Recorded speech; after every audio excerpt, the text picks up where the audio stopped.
நம்ம சேனலில் வீடியோ போட்டோடனே உங்களுக்கு மெசேஜ் வரணும் அப்படின்னு நீங்கள் நினச்சிங்கன்னா ரைட் சைடில் இருக்கிற ரெட் கலர் சப்ஸ்கிரைப் பட்டனை ப்ரெஸ் பண்ணிக்கோங்க. அப்படியே பக்கத்தில் ஒரு பெல் சிம்பிள் வரும், அதையும் கிளிக் பண்ணிட்டீங்கன்னா உங்களுக்கு மெசேஜ் தவறாமல் வரும். சரி, வாங்க வீடியோக்குள்ளே போகலாம்.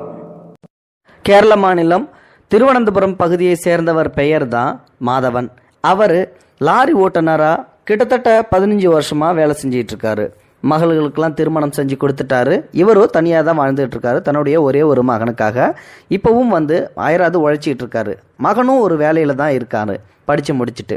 ஆனாலும் தான் சொந்த உழைப்பை விட்டுறக்கூடாதுன்னு சொல்லிட்டு சொந்தமாக ஒரு லாரியை வச்சு ஆல் இண்டியா ஓவர் பர்மிட் வாங்கி எல்லா ஸ்டேட்டுக்கும் போயிட்டு வருவார்.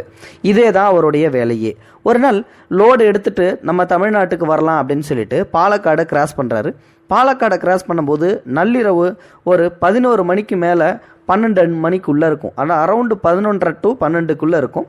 அந்த நேரத்தில் சரி சிறுநீர் கழிக்கலாம், சிறுநீர் வர்ற மாதிரி இருக்கேன்னு சொல்லிட்டு லாரியை ஒரு ஓரம் கட்டிட்டு சிறுநீர் கழிக்கிறதுக்காக கீழே இறங்குறாரு.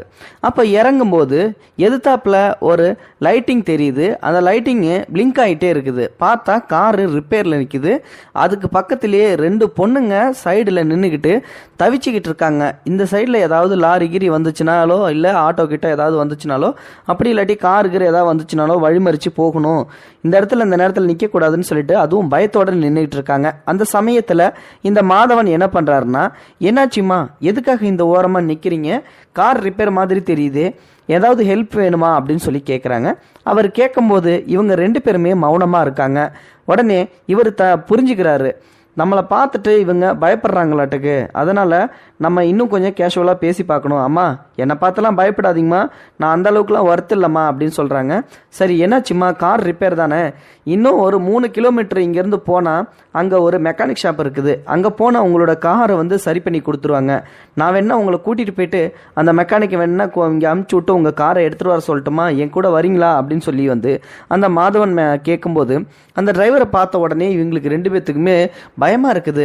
இவர் கூட போனால் நமக்கு ஏதாவது ஆபத்து வந்துருமோ, தேவையில்லாத இடத்துல கூட்டிகிட்டு போயிட்டு ஏதாவது பண்ணிடுவாரோ அப்படின்னு சொல்லிட்டு 2 பொண்ணுமே திருன்னு முழிக்கிறாங்க. இல்லை வேணாங்க அப்படின்னு சொல்லி சொல்கிறாங்க. உடனே அதை புரிஞ்சுக்கிட்ட மாதவன் என்ன சொல்கிறாரு அப்படின்னா, சரிம்மா, நீங்கள் ஒன்று பண்ணுங்க, இந்த இடத்துல இந்த நேரத்தில் நிற்கிறது எப்பயுமே ஆபத்து தான், யாராவது தெரியாதவங்க ஏதாவது உங்க அசம்பதங்கள் நடக்கிறதுக்கு வழிவகுக்கும், அதனால் நீங்கள் இங்கேருந்து முதல்ல போங்க, வேணும்னா உங்களுக்கு லாரி ஓட்ட தெரியும்ல, இந்த வேணும்னா இந்த என்னோட கீயை நான் தரேன், லாரி வேணா எடுத்துகிட்டு போங்க, எடுத்துகிட்டு போயிட்டு மெக்கானிக்கை வர சொல்லுங்கள், நான் அது வரைக்கும் உங்கள் காருக்கிட்டே வெயிட் பண்ணுறேன், அவர் வந்ததுக்கப்புறம் மெக்கானிக் சரி பண்ணி அதுக்கப்புறம் நான் இந்த கார் கூடயே வரேன் அப்படின்னு சொல்லி சொல்கிறாங்க. இதை கேட்ட உடனே கொஞ்சம் டிரைவரை நம்புறாங்க, காரு சாவியெல்லாம் கொடுக்குறாரு அப்படின்னு சொல்லிட்டு. அதுக்கப்புறம் தான் அந்த பொண்ணுங்க கிட்ட இவர் என்ன சொல்றாருன்னா, அம்மா, என் பேர் மாதவன், எனக்கு வயசு 55லேருந்து 60 கிட்டத்தட்ட நெருங்க போகுது. இப்படி இருக்கிற சூழ்நிலையில் என்னுடைய பொண்ணுங்களை எல்லாத்துக்கும் நான் கல்யாணம் பண்ணி கொடுத்துட்டேன். 2 பொண்ணு 1 பையன். இப்போ என் பையன் படித்து வேலையில் இருக்கான். ஆனாலும் நான் சொந்த தொழிலை விடாமல் லாரி ஓட்டிக்கிட்டு இருக்கேம்மா.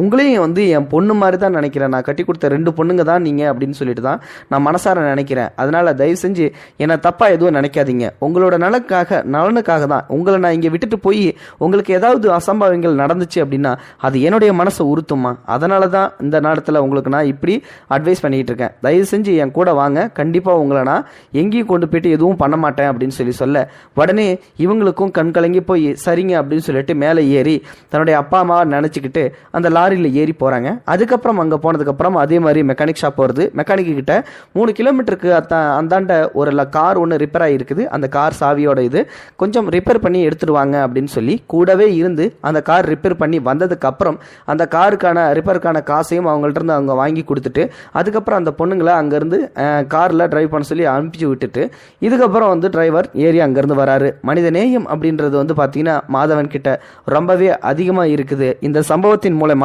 நீங்களும் வழியில் யாராவது தெரியாத இடத்துல தெரியாத நேரத்தில் உதவி பண்ணுங்கன்னு சொல்லி கேட்கும்போது கண்டிப்பாக நீங்கள் செஞ்சீங்க அப்படின்னா அந்த உதவி உங்களுக்கு பிற்காலத்தில் எப்படி வேண்டாமானாலும் உதவலாம்.